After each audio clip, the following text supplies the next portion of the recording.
자, 안녕하십니까. 오늘은 건축법을 보도록 하겠습니다. 건축법.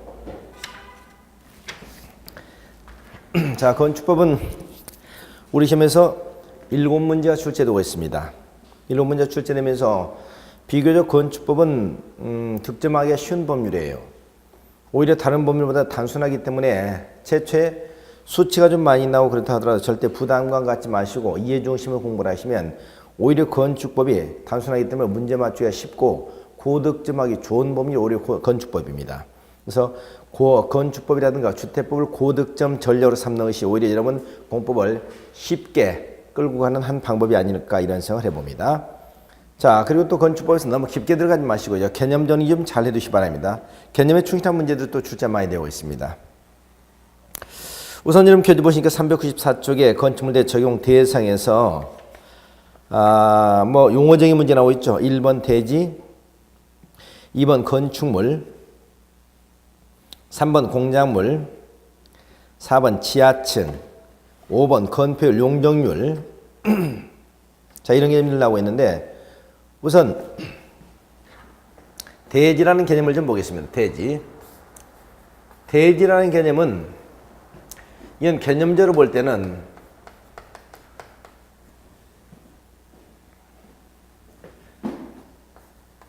건축법상 건축 허가를 받아서 건축이 되어 있거나 또는 건축이 가능한 토지, 이걸 대지라고 얘기합니다. 다시 말해서 대지라는 개념은 일반적인 땅이라는 개념과는 달라요. 땅을 전부 다 대지라고 얘기하는 게 아니죠. 건축법상 건축을 봐서 건축이 되어 있거나 건축이 가능한 토지를 대지라고 얘기하고, 요건 또 구별해야 될 개념으로서 지목, 대라는 개념하고는 분명히 다릅니다. 대와 대지는 다르고요. 지목, 대라는 것은 뭡니까? 건축 가능한 토지를 갖다 보통 우리가 대라고 얘기하죠. 그런데 실제 우리가 이런 대지하고는 분명히 다르다 이 말이죠. 이건 대라는 것은 건축물 건축 목적으로 사용하겠다는 땅인데 이것 자체가 꼭 건축이 가능한 것은 별개라는 얘기입니다. 그래서 지목이 대라 하더라도 대지가 되지 못하는 경우도 있고요. 또 대가 아니면서도 건축이 가능한 토지도 있습니다. 그래서 대와 대지는 분명히 다르다는 것 기억하시고, 세 번째, 대지의 여기는 기준입니다. 우리 건축법에서 규정한 것은 단지 대지의 기준이에요. 이건 어떤 경우에 대지가 될 수 있냐, 흔히 우리가 1필지 1대지의 원칙이라고 얘기합니다. 다시 말해서 필지라는 개념은 이건 관법상 개념이고요. 대지라는 개념은 건축법상 개념이죠.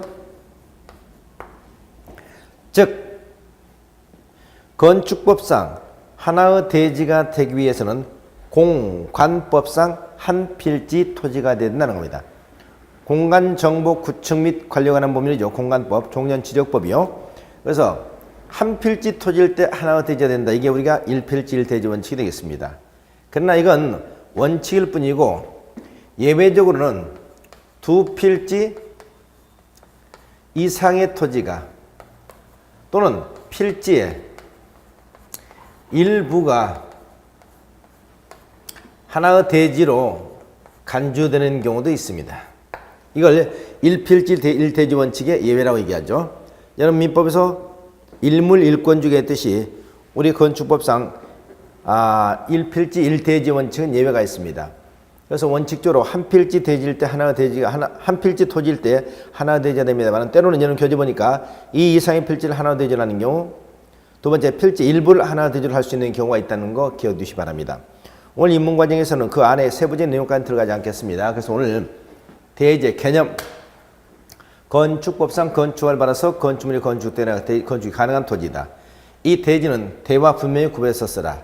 그리고 대지가 되게 한 기준은 1필지 1대지 원칙인데 이건 원칙이고 예외적으로 2필지 이상의 토지나 필지 일부가 하나가 대지로 간주되는 경우도 있다. 따라서 반드시 한 필지 토지한다. 이런 얘기 맞지 않다는 거 기억해 두시기 바랍니다. 두 번째는 건축물입니다. 건축물. 건축물이 뭐냐? 건축물을 크게 우리가 세 가지로 얘기합니다. 하나, 둘, 셋. 건축물은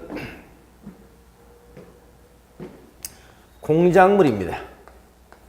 공작물. 그런데 이 공작물이 토지 위에 정착하고 있어야 돼. 토지에 정착.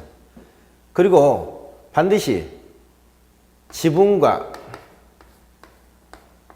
기둥 또는 지붕과 벽이 있는 것을 말합니다. 공작물이라는 것은 인공을 가하여 제작한 물건이면 공작물이라고 얘기한다고 그랬죠. 그러니까 건축물은 공작물 일종이고 공작물 중에서 토지에 정착하고 있어서 사실상 움직이지 않는다는 얘기죠. 그래서 토지에 정착하고 있는 공작물로서 지붕과 기둥 또는 지붕과 벽이 있으면 건축물이라고 합니다. 그래서 건축물은 뭐 일종이다? 공작물 일종이다. 그러면서 토지에 정착하고 있어야 된다. 지붕은 반드시 있어야 되고 지붕의 기둥이나 지붕의 벽이 있을 때 건축물이라고 한다. 기억하세요. 두 번째, 토지에 건축물의 부속물을 말합니다.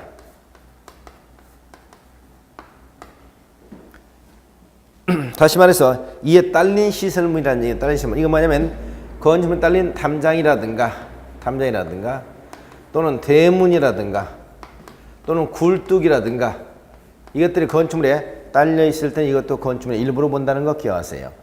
그래서 건축물에 딸린 담장이라든가 대문이라든가 굴뚝을 설치하는 이는 증축행위로 보는 이유가 여기 있습니다. 세 번째는 지하나 고가에 있는 역시 공작물인데요. 지하나 고가에 있는 공작물인데 이 공작물에 설치된 여기 뭐를 쓰고 있다? 사무소라든가 공연장이라든가 점포, 차고 이런 것도 이용할 수 있는 걸 건축물이라고 합니다. 자, 이게 공작물이 지하에 있는 공작물입니다. 또는 지상에 있는 공작물입니다. 고가, 지하라든가 고가에 설치된 공작물로서 사무소, 공연장, 점포, 차고 등을 사용했으면 건축물을 본다 이렇게 보세요. 그래서 건축물은 크게 세 가지 보시면 되겠네. 첫째는 토지에 정착하고 있는 공작물로서 지붕과 기둥, 지붕과 벽이 있거나 건축물에 딸린 시설물, 부속물로서 담장, 대문, 굴뚝 또 지하라든가 고가에 설치된 공작물로서 사무소, 공연장, 점포, 차고 이걸 건축물이라고 한다. 기억해 주시기 바랍니다. 건축법은 기본적으로 건축물에 적용되는 법률입니다. 다시 말해서 건축법은 공작물에 적용되는 법률이 아니고 건축물에 적용되는 법률이에요. 그래서 건축물에 적용되는 거라고 기억하시고요. 그 다음 395쪽에 뭐 공작물량이 나오죠. 공작물. 자, 공작물이라고 하는 것은 요거 인공을 가하여 제작한 거죠. 인공을 가하여 제작한 물건이면 공작물이라고 합니다. 사람의 힘을 가해서 만든 물건이면 공작물이라고 한다고요. 문제는 이걸 건축법에 적용하느냐는 것인데 공작물은 원칙적으로 건축법을 적용하지 않습니다. 다만 여기서 일정한 공작물에 관해서 건축법에 일부 규정을 준용합니다. 일부 규정을 준용한다. 그 일부 규정은 뭐냐? 일정한 공작물을 축조할 때는 축조 신고하라는 규정입니다. 신고하는 규정. 그래서 2, 4, 6, 8,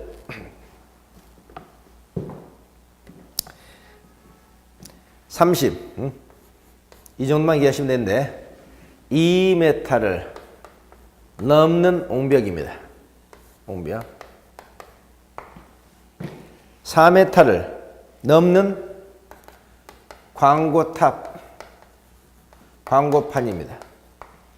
6m를 넘는 굴뚝이라든가 굴뚝, 철탑이라든가 철탑, 또는 기념탑, 굴뚝, 장식탑, 기념탑, 8m를 넘는 고가수조입니다. 고가수조.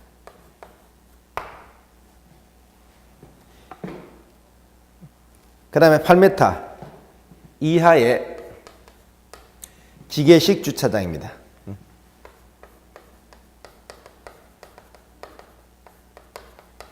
30m를 넘는 지하 대표입니다. 30제곱미터 지하 대표.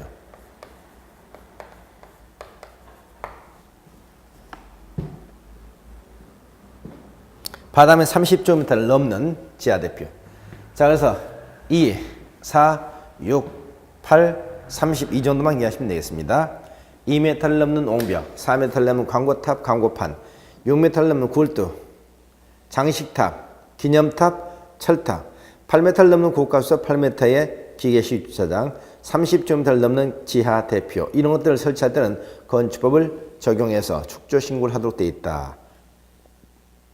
올해 시험에서 이게 출제됐죠? 이런 게. 사실 우리한테 뭐 별 중요한 얘기는 아닙니다만 출제할 가치가 없는 것인데 올해 우리 시험에서 출제가 됐어요. 자, 그 다음에 지하층 보겠습니다. 지하층. 지하층은 뭐냐? 지하층은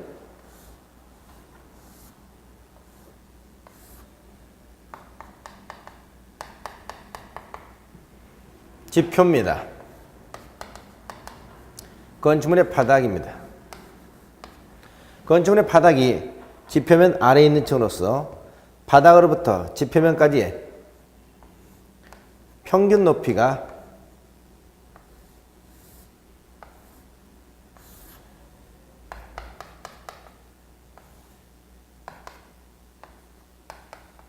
해당 층 높이를 층고라고 합니다. 층고.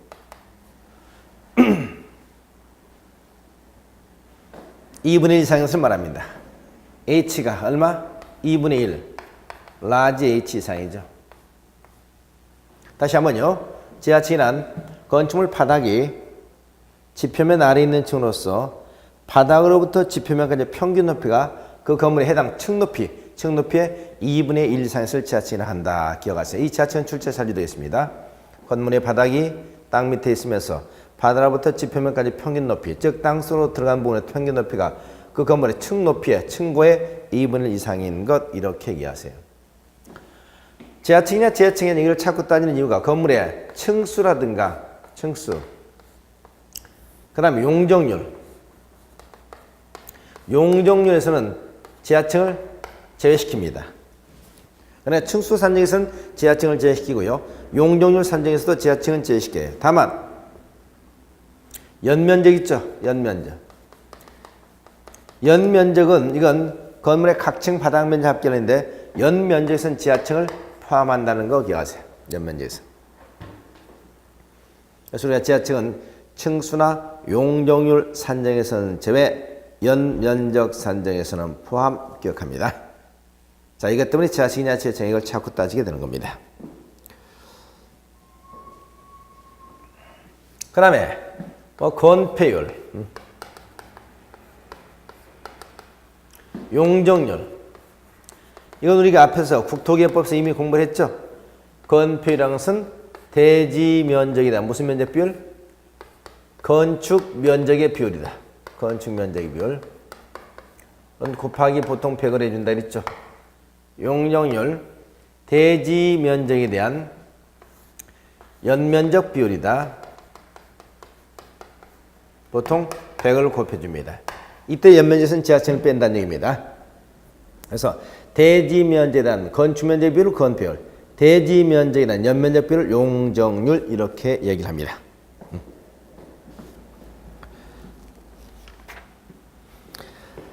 자,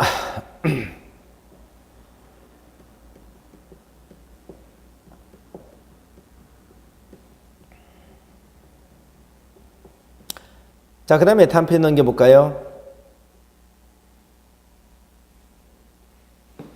397쪽 갑니다. 397쪽. 397쪽에 주요 구조부라는 얘기 나오네요. 주요 구조부.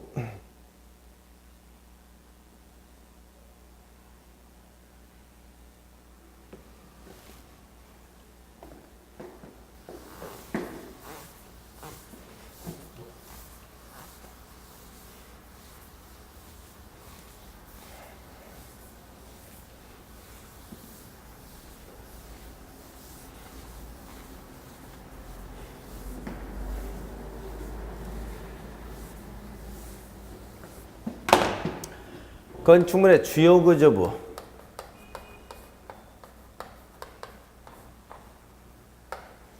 건축물의 주요 구조부는 건축물 건축하는 데서 가장 중요한 부분을 갖다가 주요 구조부라고 합니다. 6가지 부분을 얘기하죠.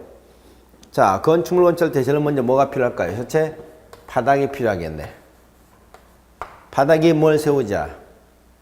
기둥을 세워야 되겠죠. 그럼 기둥과 기둥을 옆에서 연결해 주는 것이 벽입니다.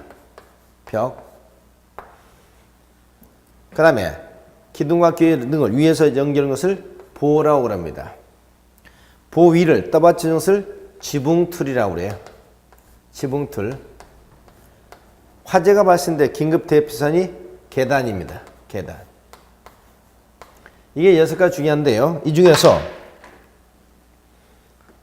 바닥 중요한데 단 최하층 바닥은 아닙니다. 최하층 바닥은 지표하고 맞닿아 있기 때문에 최하층 바닥에 문제에서 건물 무너지지 않아요. 그래서 최하층 바닥은 주요 과정입니다. 기둥인데 단 기둥과 기둥끼리는 사익기둥. 사익기둥은 주요 구조부가 아닙니다. 벽 중에서 무슨 벽만? 내력 벽만이 주요 구조부입니다. 그냥 벽 그러면 안 돼요. 내력벽. 보 중에서 작은 보는 제외됩니다.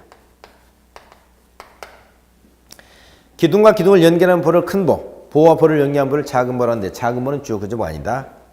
그 다음에 지붕틀입니다. 지붕이 아니고 지붕틀. 계단 중에서 무슨 계단만? 주계단만이 주요 구조부입니다. 주계단. 그러니까 계단 중에서 주계단, 피난계단, 특별피난계단, 5계계단 이런 게 있거든요. 주계단, 피난계단, 특별피난계단, 5계단. 이때 주계단만이 주요 구조부에 해당이 됩니다. 자, 다시 한번 첫째는 바닥이다. 근데 무슨 바닥 아니다? 최하층 바닥 아니다. 두 번째는 기둥이다. 사익기둥은 아니다. 세 번째, 벽 중에선 내력벽만 된다. 보, 작은 보는 제된다. 지붕이 아닌 지붕, 틀. 6번째, 주계단. 요렇게 얘기하세요.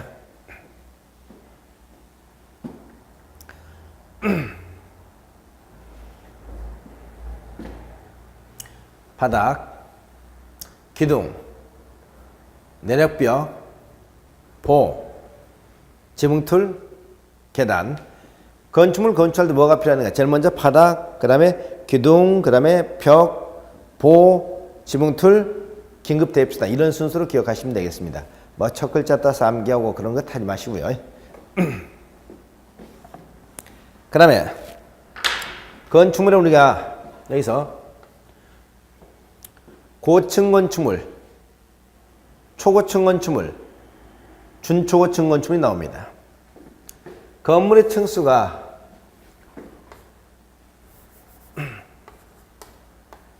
30층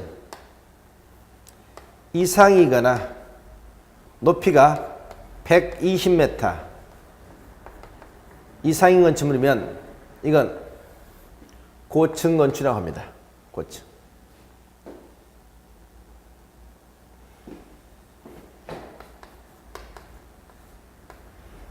네, 건물의 층수가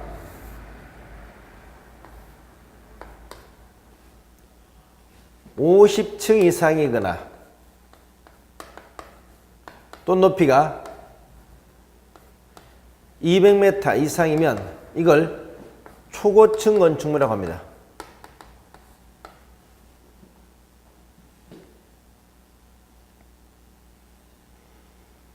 그러면 고층 건축물 중에서 초고층 건축물 제한 나머지 건축물 이걸 뭐라고 하냐? 우리는 흔히 준, 초, 고층 건축물 합니다. 준, 초, 고층 건축물. 자, 그래서 층수가 30층 이상이거나 높이가 120m 이상 건축물 고층. 층수가 50층 이상이거나 200m 이상이면 초고층. 고층 건축물 중에서 초고층 건축물 제외한 기타를 준초고층 건축물 이렇게 하시고, 그럼 결국 우리가 고층 건축물은 이걸 전부 다 고층 건축을 하는 거죠. 초고층 건축물과 중초고층 건축물 묶어서 고층이라고 하는 겁니다. 여기는 항상 피난 안전구역을 설치하도록 되어 있습니다. 피난 안전구역. 정수가 30층 이상이면 화재가 발생했을 때 소방차 와도 말이죠. 소방호스가 거기까지 올라갈 수가 없어요.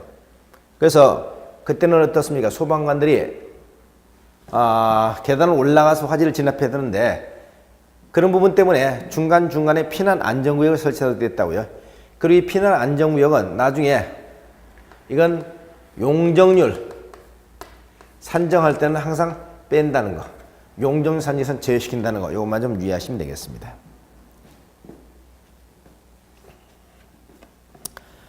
자, 그 다음에 여러분 리모델링이라는 게 나오죠. 리모델링.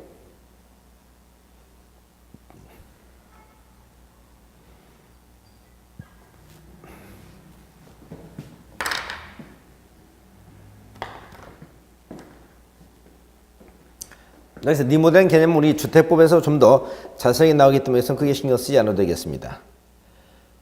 5번에 다중이용 건축물이라는 얘기 나와요. 다중이용 건축물.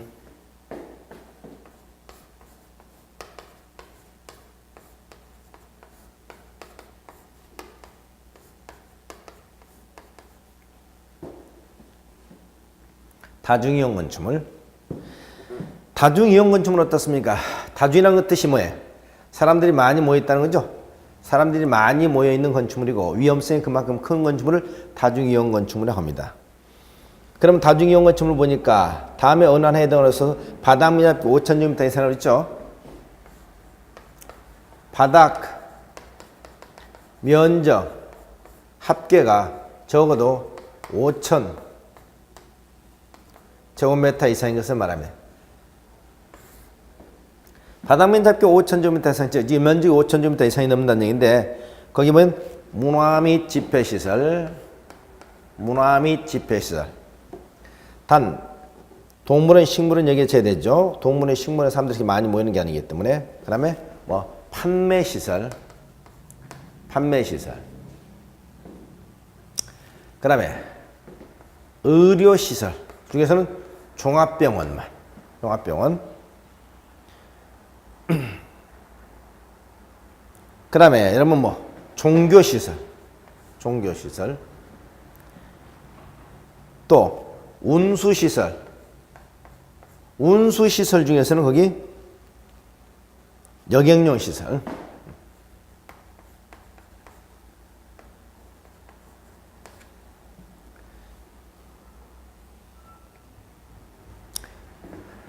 숙박시설, 우선 관광 숙박시설, 관광 숙박시설.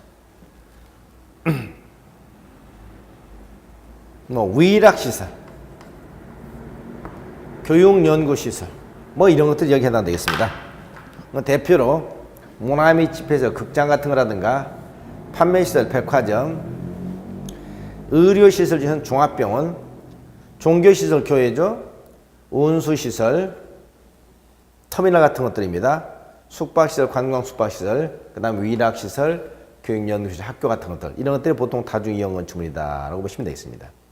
그래서 문화 및 집회시설, 극장, 판매시설, 백화점, 의료시설, 종합병원, 종교시설, 교회, 운수시설, 뭐 여객용시설 이해하시면 되겠고, 숙박시설, 관광 숙박시설, 호텔, 위락시설, 나이트클럽, 교육시설, 학교, 뭐 이런 시설 우리가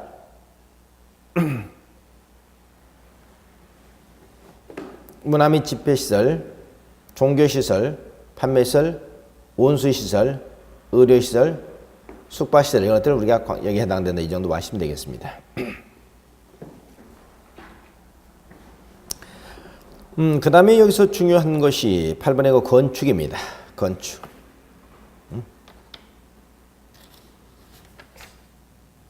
건축 대수선, 건축과 대수선 요거 좀 개념상이 해야 되는데 먼저 건축이죠. 건축은 첫째 신축, 증축, 개축, 재축, 이전, 이 5가지가 있어요.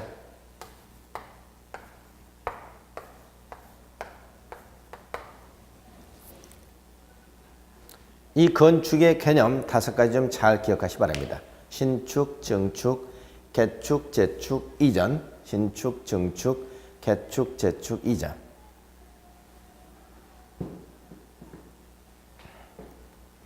자, 이 건축법에서 가장 많이 나오는 용어 중에 하나입니다. 자, 신축. 신축은 아무것도 없는 나대지상에 건축물을 처음으로 축조하는 행위, 이걸 신축이라고 합니다. 나대지역 건축물을 처음으로 축조한다. 근데 여기에 아무것도 없는 나대지다 건축물을 처음 축조하는 행위, 이것도 신축입니다만은 부속 건축물이 존재하는 상태에서 주된 건축물, 이걸 건축한 또 신축으로 봅니다. 여기에 부속 건축물이 애초부터 있었다는 거죠. 부속 건축물이. 그러나 부속 건축물이 있었다 하더라도 이건 나대지로 봐주겠다는 겁니다. 그 상태에서 주된 건축물 이렇게 건축한다 해도 이것도 뭐로 보다? 이것도 신축으로 본다는 얘기입니다. 그래서 처음부터 아무것도 없는 나대지 건축물 처음으로 축조하면 신축, 부속 건축물인 상태에서 주된 건축물 건축도 신축, 이렇게 보시면 되겠습니다. 증축, 증축, 개축, 재축은 모두 여기에 기존의 건축물이 존재하고 있어야 됩니다. 여기도 기존의 건축물, 기존의 건축물. 기존의 건축물이 존재하는 상태에서 건축물의 높이라든가 또는 층수라든가 또는 건축 면적 또는 연면적, 이걸 증가시키면 증축이라고 합니다. 기존 건축물의 높이를 증가시키거나 층수를 증가시키거나 건축 면적을 증가시키거나 연면적을 증가시키면 뭐로 본다? 증축, 증축, 이렇게 보시면 되겠습니다.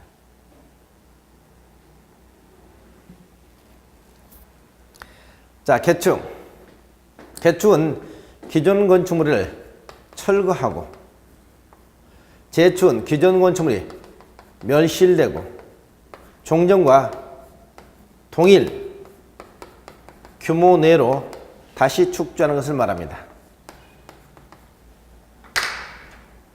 개축은 철거, 재축은 멸실입니다. 근데 이게 전부 철거됐던 일부든 상관이 없어요. 그러니까 기존 건축물의 전부 또는 일부가 철거되고 종전과 동일 규모 내로 다시 건축하면 개축, 기존 건축물의 전부 또는 일부가 자연재해로 멸실되고 종전과 동일 규모로 다시 건축하면 재축이 된다는 겁니다. 그래서 개축, 재축, 개축, 재축의 개념, 이거 좀 잘 유의하시기 바랍니다. 기존의 건축물의 전부나 일부가 철거되고 새로 종전과 똑같은 규모로 건축했으면 개축, 기존의 건축물 전부 또는 일부가 자연재해로 멸실되고 종전과 똑같은 규모로 다시 건축했으면 재축이 된다. 이전. 이전은 건축물의 주요 구조부가 있습니다. 주요 구조부를 해체하지 않냐고. 동일 대지 내에 다른 장소로 건물을 옮기는 것을 말합니다.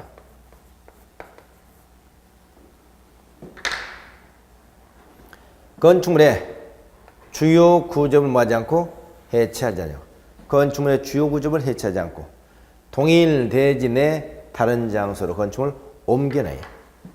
그러니까 건축물의 주요 구조를 해체했다 그러면 안 되겠죠. 건축물의 주요 구조를 해체하지 않고 동일 대지 내 다른 장소로 옮겨야 됩니다. 그래서 기존의 건축물의 주요 구조를 해체했거나 또 해체하지 않았다도 다른 대지로 옮기면 안 됩니다. 건축물의 주요 구조를 해체하지 않고 동일 대지 내 다른 장소 옮긴 것을 이전이라고 한다, 이렇게 보세요. 자, 이렇게 해서 건축하게 되면 신축, 증축, 개축, 재축, 이전 이렇게 얘기합니다. 신축, 증축, 개축, 재축, 이전. 여기서 보통 건축물을 건축한다, 건축하게 되면 건축하는 일은 신축부터 이 모두가 다 가능하다는 얘기예요. 근데 가끔 우리가 증축할 수 있다 이런 얘기 나오거든요. 증축할 수 있다. 증축할 수 있다 이런 얘기 나오면 신축은 안 되고요. 증축, 개축, 재축, 이전 가능할 때 보통 쓰는 표현입니다. 그래서 건축물을 건축할 수 있다 그러면 신축부터 모두가 가능하다는 얘기고, 증축할 수 있다면 신축은 안 되고 증축, 개축, 재축, 이전이 가능하다 이럴 때 쓰는 표현이라는 거 요거 좀 유의하시기 바랍니다.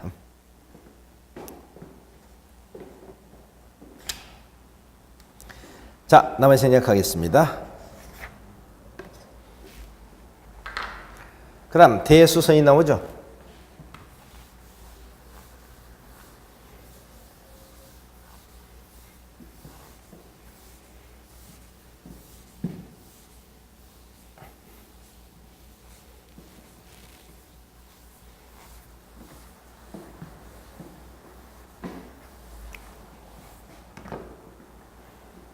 자, 대수선.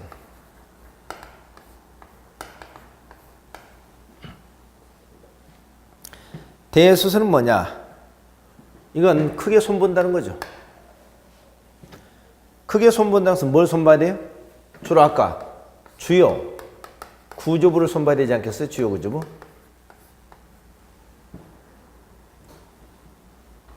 그럼 주요 구조부를 어떻게 손보느냐?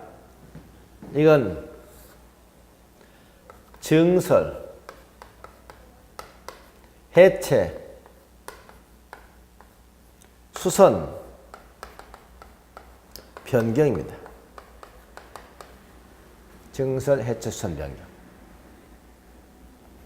그래서 건축물의 주요 구조물을 증설하거나 해체하거나 수선하거나 변경합니다. 그럼 이걸 어느 정도 되느냐? 먼저 기둥, 자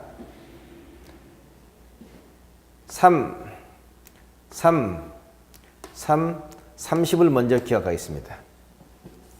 자, 뭐를? 첫째, 기둥. 두 번째, 보. 세 번째, 지붕틀. 네 번째, 내력표. 기둥, 보, 지붕틀, 내력표. 주요 구조부죠. 3개 이상. 3개 이상. 3개 이상. 30제곱미터 이상. 이걸 먼저 수선, 변경하면 됐습니다. 수선 또는 변경이에요. 무슨 말이다? 기둥을 3개 이상 수선 또는 변경, 보를 3개 이상, 지붕틀을 3개 이상, 내력벽을 30제곱미터 이상 수선하거나 변경하면 됐습니다고요. 그런데 증설이나 해체하면 무조건 대선입니다.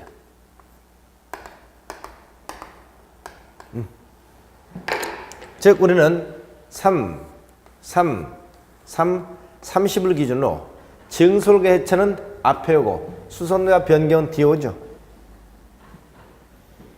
그러면 증설 해체는 어떤 의미가 있습니까?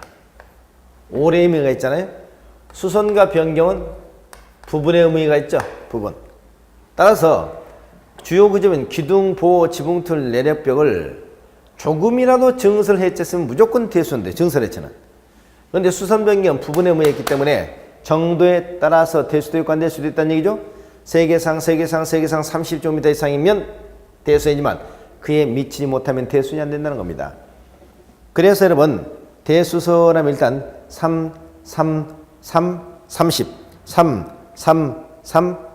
이걸 먼저 기억하시기 바랍니다. 그 다음에 두 번째는 바닥이나 벽인데 방화 벽, 방화 구획을 위한 것입니다. 그 다음에 주계단, 피난계단, 특별 피난계단,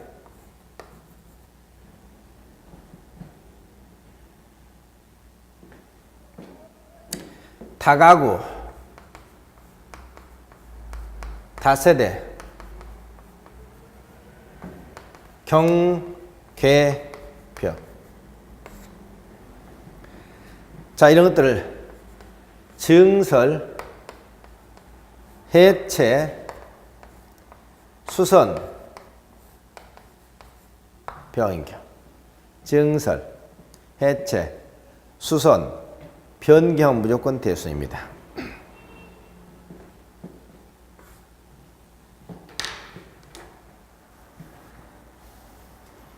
자, 무슨 말이냐?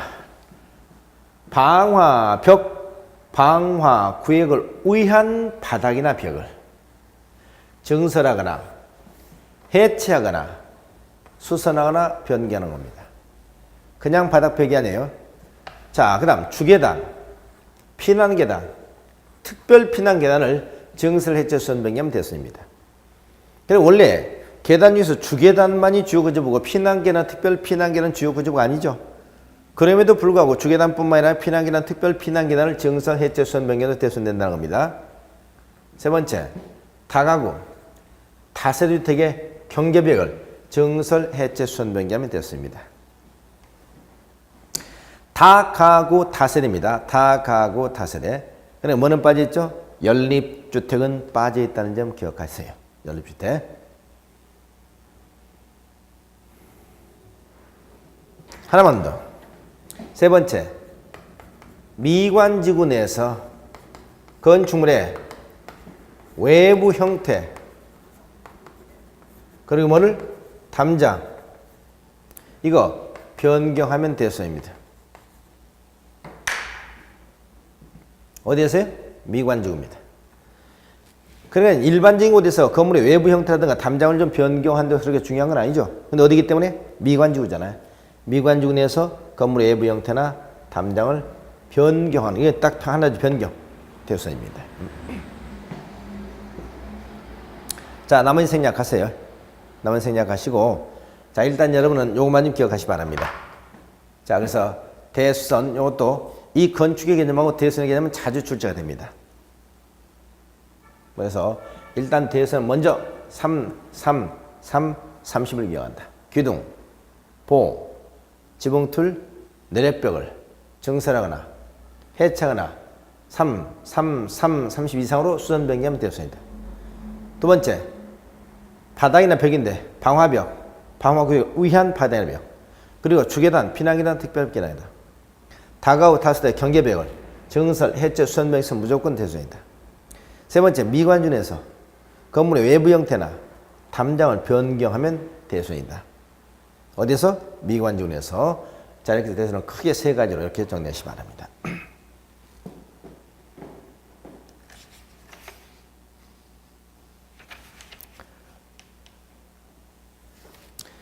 그 다음에 우리가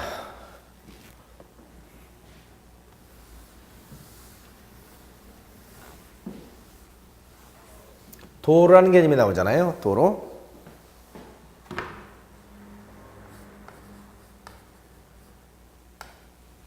이 도로는 건축법상 도로를 얘기해요.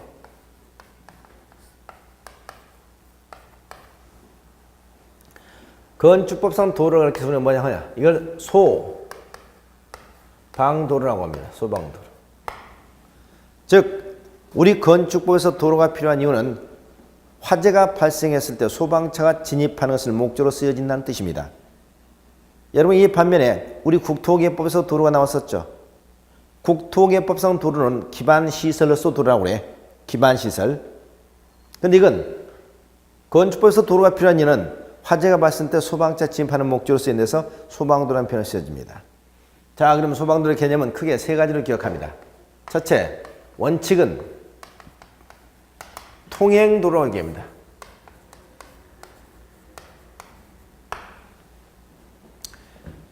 예외적으로 이제 무슨 도로가 있느냐? 예외도로.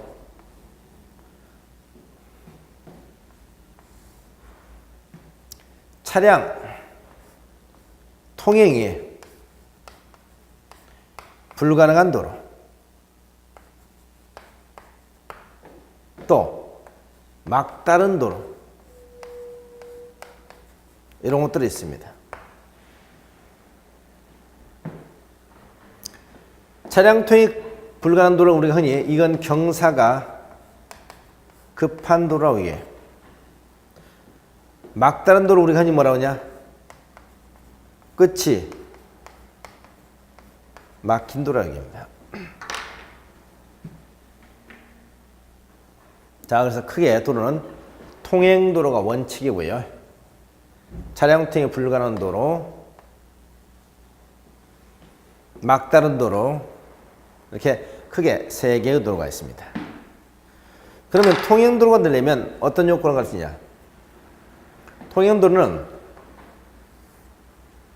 실질적 요건 세 가지를 갖춰야 됩니다. 첫째, 사람과 자동차 통행이 가능해야 되고요. 너비는 4m 이상이어야 되고요. 현재 도로로 사용 중에 있거나 또는 예정된 것이어야 됩니다. 사람과 자동차 통행이 가능해야 된다. 너비 4m 이상이 된다. 그리고 현재 도로 사용되고 있거나 예정된 것이어야 되고, 여기에 이제 형식적 요건, 어떤 요건? 고시, 뭐에 따라서? 법률. 법률에 따라서 이게 무슨 도로 고시가 돼 있어야 돼. 무슨 법? 우리 국토계획법이라든가 도로법이라든가 사도법이라든가 이런 법률로서 고시가 됐거나 또는 지정 공고한 것이면 됩니다. 지정 공고. 그래서 통행도로가 되려면 사람과 자동차 통행 가능하고 너비는 4m 이상이고 현재 도로 사용되고 있거나 예정된 것으로서 관계 법률에 따라서 이게 도로다라고 고시가 됐거나 아니면 지정권자가 건축관리 해주면서 도로 지정 공고를 해줬어야만이 이걸 우리가 건축법상 도로라고 얘기합니다. 예를 들면 우리 국토계획법에 따라서 고시가 됐어요. 그럼 국토계획법에 따라서 고시가 됐다는 것은 뭘로 고시됐다는 것이죠? 기반 시설로서 고시가 됐다는 겁니다.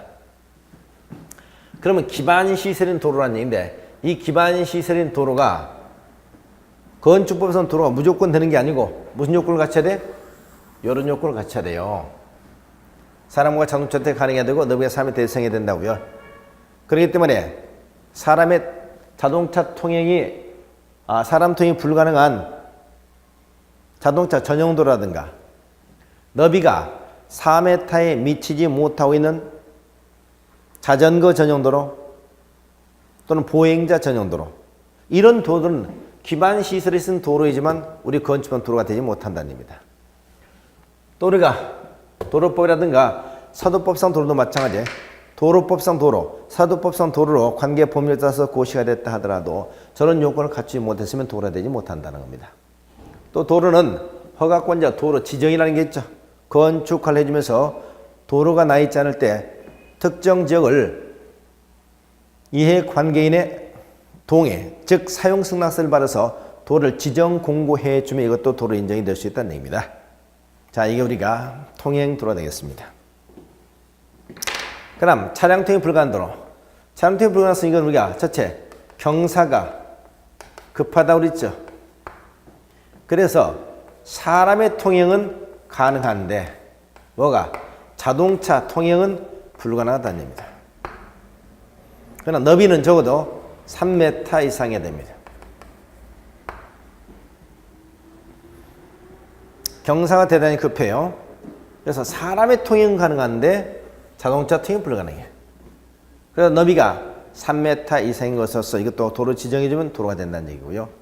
막다른 도로는 끝이 막힌 도로라고 그랬죠. 도로가 진행되다가 더 이상 진행돼서 끝이 막혀버린 도로죠. 그것도 이건 길이에 따라서 일정한 너비를 갖췄으면 이것도 도로 인정이 됩니다. 만약 막다른 도로의 길이가 우리가 10m 미만이다. 그러면 2m 이상, 35m 이상이다. 그럼 6m 이상. 이렇게 우리가 일정 길이에 따라서 일정 너비를 갖추면 또 도로 인정이 된다 하는 겁니다.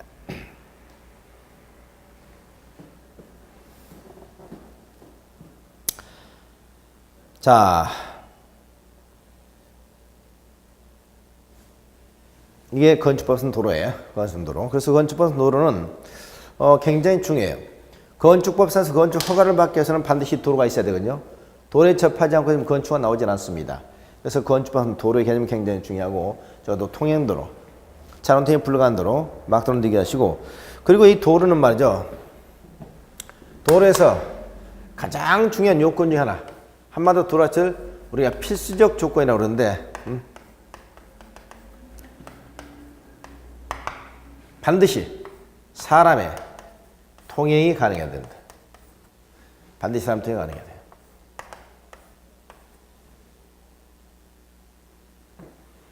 다시 말해서 사람의 통행이 불가능하면 절대 건축법상 도로가 될 수 없습니다. 반드시 사람의 통행이 가능해야 돼요. 사람의 통행이 불가능하면 건축법 도로가 될 수 없다. 기억하세요. 사람의 통행이 반드시 가능해야 됩니다. 그러니까 자동차 통행은 불가능한 것도 있었지만 사람 통행은 반드시 가능해야 된다는 거죠. 필수적 조건이에요. 그러니까 이 도로가 갖춘 여러 가지 요건이 전부 다 예를 들어요. 예외. 예를 들면 너비가 3m 이상이어야 되는데 3m 이상 되는 것도 있죠. 자동차 통행이 가능해야 된다 그러는데 자동차 통행이 불가능한 것도 있잖아요. 그런데 사람의 통행이 가능해야 된다는 것은 우리 건축법상 도로가 갖춘 요건 중에서 필수적인 조건이기 때문에 전혀 예외가 없고 이건 반드시 갖춰야 될 필수적 조건이다. 요거 하나 좀 잘 기억하시기 바랍니다. 자, 그래서 건축법 도로의 개념을 살펴봤습니다. 자, 잠시 쉬도록 하겠습니다.